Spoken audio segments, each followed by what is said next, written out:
Hello and welcome to the Common Creative Podcast. My name's Chris Meredith. My name's Paul Fairweather, and Chris and I are on a mission to open up the conversation about creativity in life and business through ideas, stories, and visual cognition. And Chris, today's guest, Kylee Leota, founder of Elements for Success, and before founding that business, an educator dealing with very troubled youngsters, and had a moment of clarity after an accident and discovered that she's a whole lot more creative than she led herself to believe.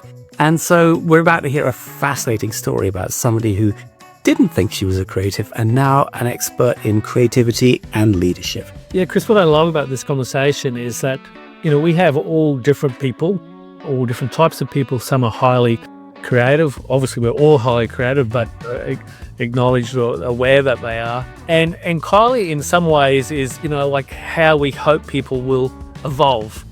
She came to her own conclusion about she's very creative. She realized that she thought she wasn't because of comparing herself with her brother, all those things. And so I really love listening to her story. So in some ways, she's like a case study. Yes.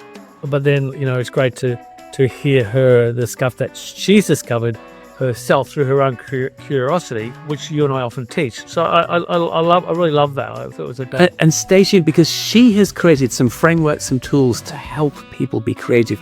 And what's powerful about them, I think, is that they've come out of that background of thinking, I'm not a creative, and now, forefront of creativity. So some really valuable, powerful techniques for boosting your own creativity. Don't hit the pause button, little hint there on what's coming up. Listen to the podcast right through to the end. Well, actually, she did say to pause. Putting me out. Kylee Leota, huge welcome to the Common Creative Podcast. Hi, Chris. Hi, Paul. So lovely to be here. Hi, Kylee. Great to have you on the show. Now, we're very excited to hear more about your journey and Elements for Success. But before we get into that, I just want to give a quick acknowledgement to Jonah, who's the producer for the Common Creative Podcast based in the Philippines, and also the person that set up this link. Maybe we could exchange stories about her later on. But before we get into that, Kylee, tell us, you're now the founder of Elements for Success. It's a practice which specializes in leadership and change management. But tell us, what brought you to this point today? Well, funny story. I call myself an accidental business owner and an accidental entrepreneur because I never had any intention of doing either. And in fact, an injury 19, where I'd love to say I was doing something exceptionally classy, but I actually rolled over in bed to get away from my then 5-year-old and injured myself in a very classy incident. And that led to a bit of I couldn't do the job that I was doing, which was in government, and because I worked with a lot of complex behaviour, and that started a bit of an inner soul searching. And I think, I joke about everyone talks about the lessons from the universe, and I think the universe knew something before I did, because I'd probably been unsatisfied with the role for a little while, but, like all of us, got bills to pay, got kids to look after, got all those things. So we stay despite maybe not being as engaged in our job. And I think there's also a bit of a narrative that not too many people love their job wholly and solely. So we kind of just settle for the fact that, well, this is what it is. And this injury led to now me down this little rabbit hole. And then I started going, well, what do I love about the job and what do I hate about the job? I mean, I hated timetabling and rostering and doing all that kind of stuff, but I loved building capacity in people. I love supporting people come to their own insights around behavior and helping them get that change. And I loved leading. So I turned it into a business. And over the course of the last couple of years, that's kind of been my journey. So tell me, if you're looking at somebody who's recently experienced an injury, by the way, but anyone experiencing injury is a shock, it's painful, there's all that stuff. And so was it actually a good thing because it prompted you to think more realistically about what you wanted to do and so on? Would you say that injury helped you? I think initially when it happened, I was probably pretty angry, if I'm going to be completely honest with you, because I had a plan and something was interrupting the plan. So I think I went through lots of emotions, a bit like a grief cycle, I guess. Well, I don't think it's cycle. I think it's, up and down and back and forth, and sometimes you're nailing it and sometimes you're failing it. But what it did make me do is actually go inwards introspectively and go, am I really satisfied? If I could do with something else, what could I do? And made me challenge my thoughts, because the easy options weren't available to me. I couldn't just get up and go back to my job. My doctor wouldn't sign off on it. There was a whole heap of complicated things with that. And so I had to get a bit creative, for the name of your podcast, right? And funny story, I actually wanted to be a music teacher when I was growing up. The issue with that is you need musical talent. I'm not even a good backup dancer. But what's really interesting about that is I grew up with a narrative around creativity that is I didn't have any. And my brother is he's a musician. He's now a world-class photographer. Amongst everything, he's doing his PhD. So I just thought that God had a funny sense of humor and he put all the creative talent into one human and not me. But the funny part about that is when I reflect on my journey, and this injury was this pivotal turning point for me, is I'd actually been creative my whole entire career because I'd worked in an industry that wanted to fit people in a box, and my job was to create out-of-the-box solutions. So I had been creative for 20 plus years in non-linear ways, and that's actually what made me the leader I was, which then was what I dove deep into when I was struggling with my injury. I had to draw into the inner resource of creativity of out-of-the-box thinking, and that's what actually helped me get to the next stage. Thanks for, sharing that. And I think it's really interesting in so many people that Chris and I both deal with, because we both deal in creativity. It's this misunderstanding. One of the misunderstandings of creativity is that it's relative. And that's a great thing there. You looked at your brother, you went, his creativity, he's creative, does all this stuff. So therefore I'm less creative. And also people mistake creativity for artistry. So it's like, if you're not an artist, well, then you're not creative, which again is quite false. I'm interested though, you said you can't sing and dance, but do you have a creative outlet? Ooh. One of my clients does extreme knitting using 6-foot long knitting needles. You get a workout as well as a big rope rug. Yeah, so I can't sing. It doesn't stop me from singing and dancing. I just, that's another episode. But, so I love singing and I love dancing. And I do find them as a cathartic release and all of those things. So that you will see me, if you ever drive past me on the highway, it is likely that you would see me belting out a tune just with my windows up instead of my windows down. Do you have any other creative outlet that you can do better? Yeah, writing. So I'm an author, speaker. So I have written, I've got 3 books currently underway at the moment, with one being released this year. So November 2024 was my first solo book. And then I've been a multi-author in about 5 other books. And then my next one's coming out this year. So share a tip then for people listening. I'm sure, I was not speaking out of turn, that you've hit a nerve for Paul and I, which is this whole thing about the kind of repressed, frustrated people who've been told they're not creative, don't believe they're creative. You've told us about that view that all the creativity genes were belonged to your brother, and now singing, dancing, writing, speaking, and so on and so on. What tips have you got for somebody who kind of goes, well, I could never be like Kylee. I can't write. I can't. What gets people out of that dreadful negative doom loop? I think pausing, and mine was an unfortunate, unintentional pause through an injury, I think. But I think the world is so busy and so full of hustle that we don't actually take any time to hold space for our own thoughts. So I want to hit I know Paul's dying to jump into the question, but easier said than, what does that mean? Do you mean 10 minutes? Do you mean a month? Do you mean, how do you pause? What does pause look like? So first of all, I don't underestimate how difficult that is. As a single parent of 3 children who has 100% care of my kids and runs a business, I know full well how hard it is to find time, but I think that it's about creating a process that works for you. So for me, I get up at 4 a.m. And I was not a morning person, just to be quantified. I've not been one of those person that's like jumped out of bed my whole entire life and loved the thing. Look at the advert. I created that because I needed time. I needed space. And my children, my boys were early risers, so they'd be up at 5. So if I was getting up with them, there would be no time. And I'm a nana. I like to go to bed at 8:30. So I was going to bed with them. So there's no time. So I had to make a decision about what I wanted more did I want to create some time, or did I want to not get up really early in the morning? And I did that for my exercise. Back when I was exercising, I just reframed my day to make sure that I created time. Now, some days that time might be sitting with a cup of coffee and looking out at my view, and the other time it might be writing. Mm. So, and look, I'm very similar to you. I get up at 4 and go other hours, not nana hours. But what about, when you're dealing with, you now a consultant or leadership leader, what about the poor mere mortal who is working stiff, who's on deadlines and stuff like that? How do we help people create time, or leaders to understand that sometimes you need time and not associated with a deadline or to extend deadlines, because we live in a deadline world. Yeah. What's your experience?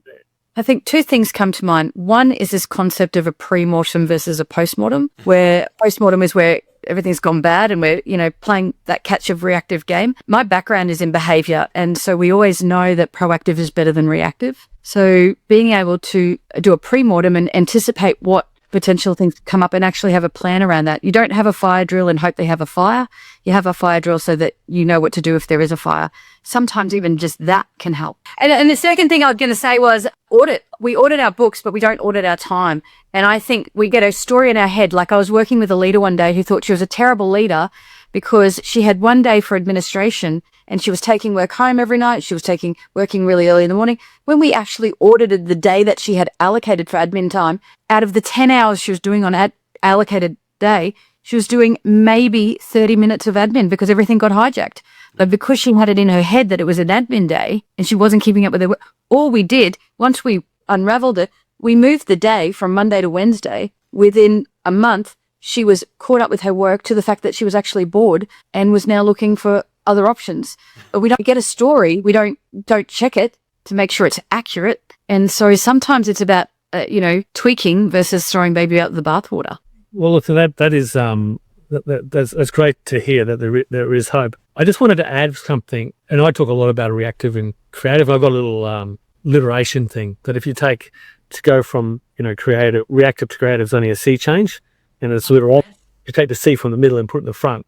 But the difference between reactive and creative, I read something recently that said the best metaphor or analogy is that it's like if you take a medicine, a pill, and you break out in hives, you've reacted to the medicine. But if you get better, you've responded. And I think, it's a really great sort of, definitely people use the word interchangeable, but you made a great distinction there. I just wanted to add that. Oh, no, I wholeheartedly agree. But how often do we actually take the time? We're talking a lot about time today, but even just take that 10 seconds to go, okay, am I going to react or am I going to respond? And one of them is just a more considered approach. Yeah, think about tech. It's interesting. I think the reason Paul and I are very fascinated about your point about time is it hasn't cropped up much. It has cropped up, but not much in our many conversations about creativity. And the way you've expressed it is the insight is not add things to your list and go faster. You can squeeze things. On the contrary, stop and pause, which I think is absolutely fascinating. And you've said you've got to audit time. You've got to think ahead, anticipate what's coming up. I'm wondering what the benefits of that look like. Because it's so easy to put a little thing in your diary. So I'm going to do what Kylie said. And then let's say half an hour with a cup of coffee. That's I'm going to do this for me. And then somebody says, oh, can we just catch up? And you're, oh, all right. And things erode that time that you set aside. How do you protect it? What are the benefits of allowing pausing? Yeah, I think first and foremost, it allows for a bit more emotional regulation. And we always make better decisions if we're more emotionally regulated. And so for me, if I take that, I can tell you that my son occasionally, very rarely these days, because I get up at 4, but if he is up at 4:15, I get a little twitch in my eye because it's our time. And I'm like, I don't give him the iPad and tell him to go away, but I'm like, right, it's a bit early for that. You need to go back to bed because I really value, it's a pretty non-negotiable for me to have that time. I think there's always a cost benefit analysis. So for me, it's been helpful to pick a time that's less likely to be interrupted. Yeah. And I know we live in Brisbane, and I saw a funny meme the other day about the only people getting up early are people from Brisbane because it's a vibe. But I do think picking times, like if you're like, it's like that lady I was talking about with the audit. She was choosing her admin day on a Monday. Well, all the chaos ensued from the weekend, and she was just spent the whole day putting out fires. So it just wasn't the right time. And so just by doing that, I know that if we talk about this idea of, the mask on yourself in the aeroplane and, but it truly is, it's not selfish to take some time for yourself. It is selfless because I am a much nicer person if I've had that half an hour to myself. I can tell you, my children will attest. If I've had half an hour with my coffee, I'm a much more pleasant human to deal with, right? And that is selfless because that benefits everybody else, not just me. So I do think emotional regulation is a huge thing. I think going allows us to be more proactive because I can sit and go, okay, well, what is my most important thing today is to craft out time for this, or my week, or whatever it is. I feel more accomplished when I'm being more considered and feel like I've got more choice in my day than when I'm just constantly putting out the fires that have been given to me to manage. And I am more creative in my problem solving, in my decision making, and my communication if I can manage that process more effectively. There will always be the necessity of doing the other side of it, but I get better outcomes, better decisions, better communication, better problem solving if I can pause and take time and manage that more effectively on this end most of the time. And I'm the lazy bones who gets up at 5:30, I'm afraid. But I can imagine, what I'm saying is that by allocating time right at the beginning of the day, then you set yourself up for the rest of the day to kind of go roughly to plan. If you allocate, I don't know, 6 p.m. as that special moment, in a way it's too late by then, isn't it? The day's already done and you're... Yeah. Look, there's always, Robin Sharma talks about the 5 a.m. morning, and there's lots of research out there that says morning is a really, really good time. There are also people that are absolutely diabolical in the morning that you probably are not fit for human consumption, and maybe night is better for them and they're doing it the night before for the next day. I think it's kind of a personal choice. PM is usually mid non-paid Uber driving time for me. So am I going to be my most creative when my attention is split 7 different ways? So part of it was just figuring out, and I think this is the other part. There's so much information out there about the right way and the wrong way. I just think you've got to figure out your way, and that's part of being creative in your own right about what's going to suit and give you the best return on investment for yourself to allow that creativity to flow. Some people are night owls and they laugh at me. I'll get messages at 4 a.m. from people that are going to bed, and I'm like, but whatever floats your boat, right? I think it's really interesting because when I was younger, I used to, I'm a painter and I could paint till 2 or 3 in the morning. Now, if I'm going to paint, there's no way I can paint, until midnight or 2 or 3. I've got to do it early. I really got to do my creative stuff if I can before midday. But I find that writing is much, much easier if I can do it first thing, like 4 or 5 in the morning. So I think that's really interesting. Can I just ask, sort of going back to your story, what was the work that you were actually doing prior? What was your training? Where did you sort of come from? Yeah, so my background is actually in education. So working with complex behaviour, disability and trauma. So, kids on roofs, kids with knives, kids setting fire to schools, kind of my jam. And so, these kids were still required to get an education in mainstream schooling. And my job was to make sure that they got, outcomes aligned with the curriculum that supported them through and navigate through their behaviour. So finding the middle ground of how to do that and get the win-win for everybody. And I also worked in a regional office where I used to oversee 72 schools catering for diverse learners. And again, trying to get the win-win for everyone. So that was a lot of creative problem solving because schools have requirements, KPIs like businesses. And so how do you find the alignment when someone is a square peg in a round hole? And it's about finding those supports and adjustments that's going to allow them to be successful and also build the capacity within the team that are working with them so that they're feeling successful and not burning out and doing all of those things as well. So I did that for over 20 years and I loved it, but I felt like I could serve more people outside of the industry than in it. I'd love to hear about any particular creative tools that you have. In my mind, I've got you kind of like pausing, allowing that time early in the morning, and you might be thinking, today I've got to work out X or Y for a client, or perhaps before you set up the business, it might have been for a particular child. How do you've got a gnarly problem to deal with? Is it all about just letting your mind go in that nice quiet moment, or do you have particular techniques for coming up with solutions to problems? Yeah, so there's a couple of things that I love to do. So I ask a lot of questions. I'm probably annoying in that I'm very curious in that space. And the reason for that is I don't presume to know. I think sometimes when we are very experienced in an area, it's very easy for us to get into a bias around how we think that story is going to go rather than staying curious.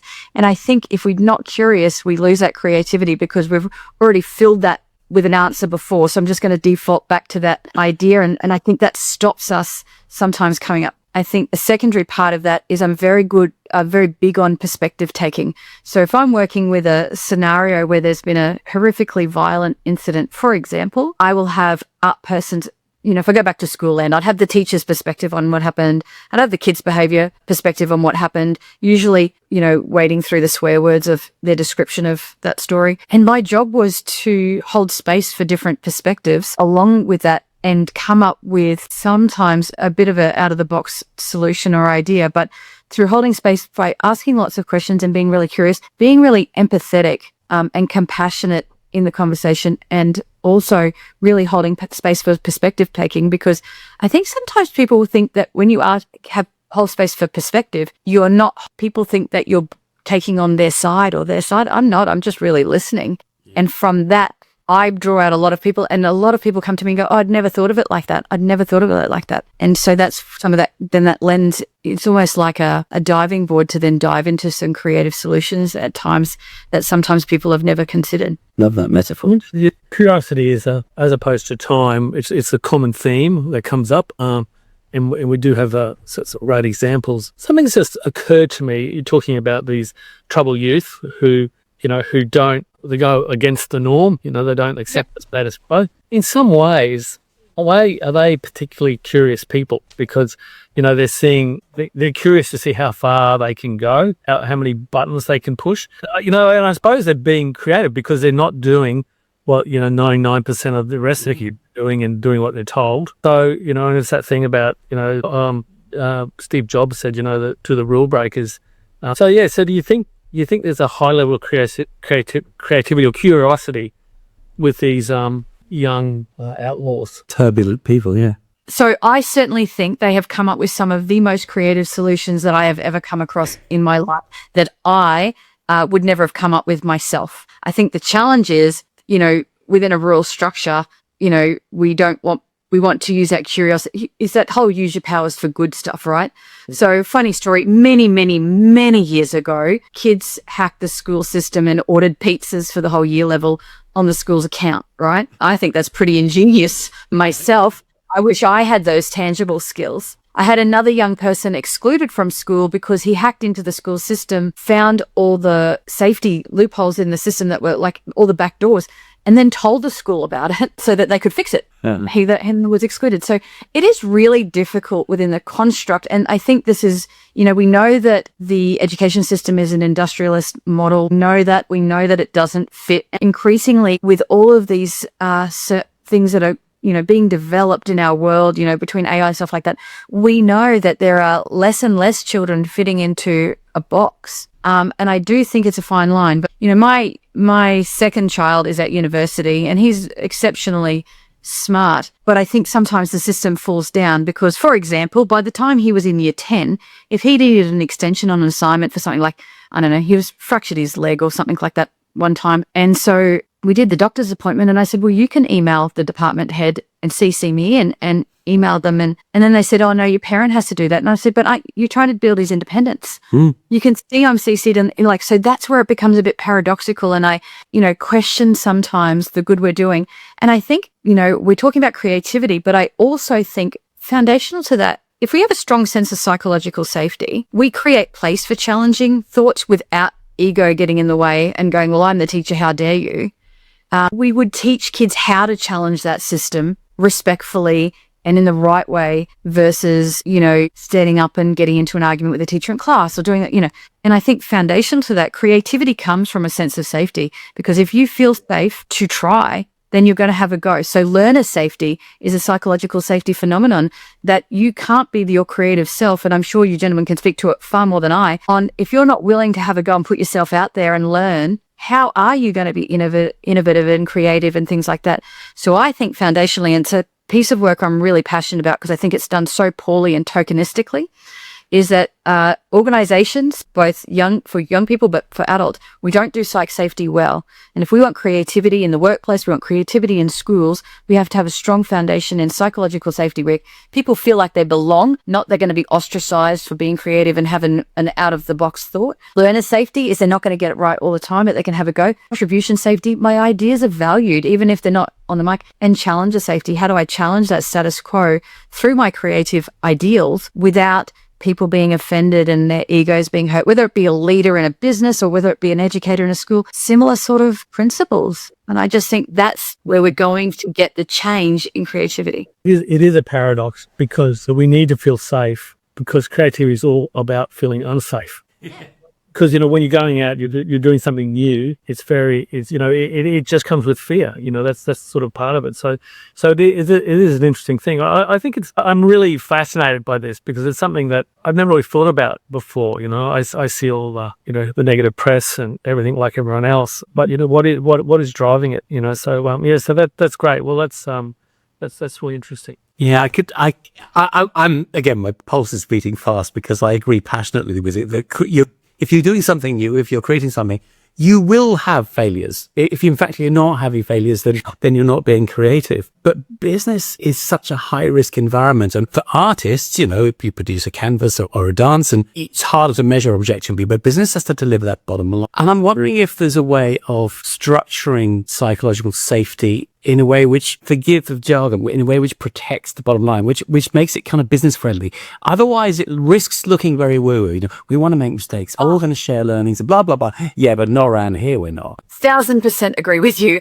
It is like a whole bandwagon for me that this idea of psychological safety is so tokenistic, and it's not woo-woo, and it's not about letting things go for a pass, But I would imagine you will get your most creative, innovative workers, which will be your highest performing workers. So it's not about just, I like to come here. It's about having high standards as well. But your most creative, innovative, and highest performing workers will be the ones that feel like they belong in the room, that they, for most intents and purposes, have a place to learn and make some errors, obviously different in an operating room than in a boardroom.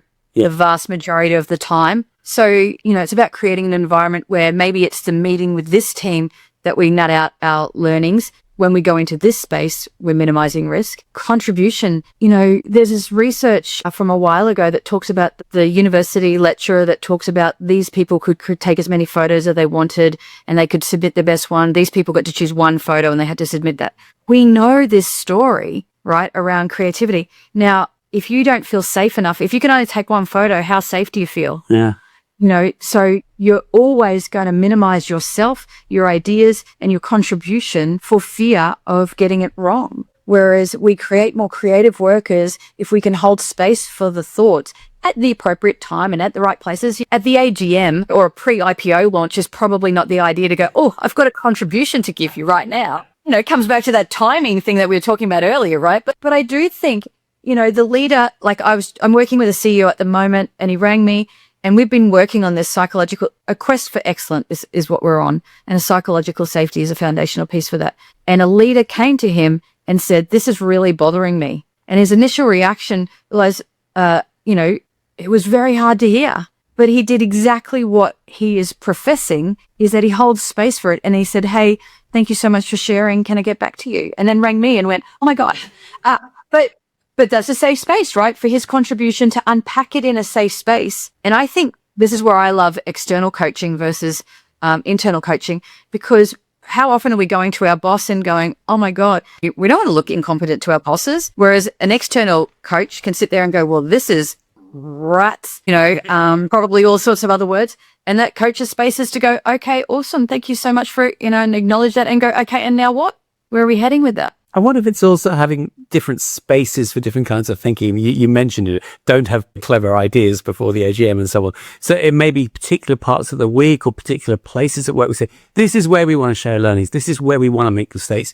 But this moment or this environment is a moment to minimize risk, to analyze stuff. And you kind of signal different types of thinking in different times and spaces. Yeah. And if you and Paul are in front of a customer, you don't want to be doing challenger safety in front of the customer, do you? You don't want Paul calling you out and challenging your ideas in front of this, that there is time and place. But I think we actually have to construct that, and we have to create that for people so that they know we just can't just put it out there and go, oh yes, we're doing challenger safety now. It's not a blanket permission to let rip every 5 seconds. It's also not blanket permission to swear and curse and do all that kind of stuff. Like, we actually have to explicitly teach what it is and what it isn't if we want to set people up for success. And I think that's the kind of thing we can do to set people up for success, co-create what this looks like with them. Kylee, unfortunately, it's a safe space to tell you this. We've run out of time.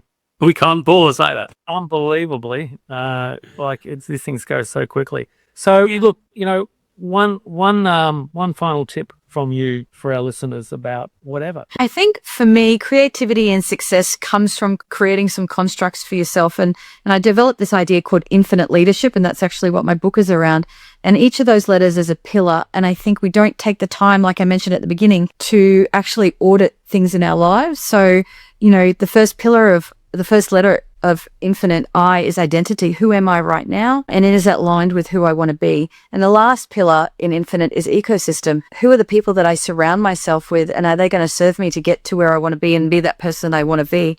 And we don't often audit. If you love to be creative and you love to paint and you surround yourself with people that don't like painting, you minimize yourself, even if they don't explicitly say anything. But how often do we take the time and audit what's going on around us? Other people, I've loved many people in my world that cannot hold space for where I want to go. I love them, but they're not the right people to have in my ecosystem every single day because I just can't do that for me. So time, audit, I think that's where the creativity and one of the other I's in infinite is innovation. And we can't get that innovation unless we move through those different pillars. And so I think that always starts with me before we look outwards in our journey. It's a lovely place to end on. You won't have noticed that our last week's guest, Dale Beaumont, came from a completely different perspective, but made some very similar points. He was saying how, with the people you want to be like, have frameworks in place to kind of facilitate where you want to get to. I love the addition of this idea of identity. You have to start with you.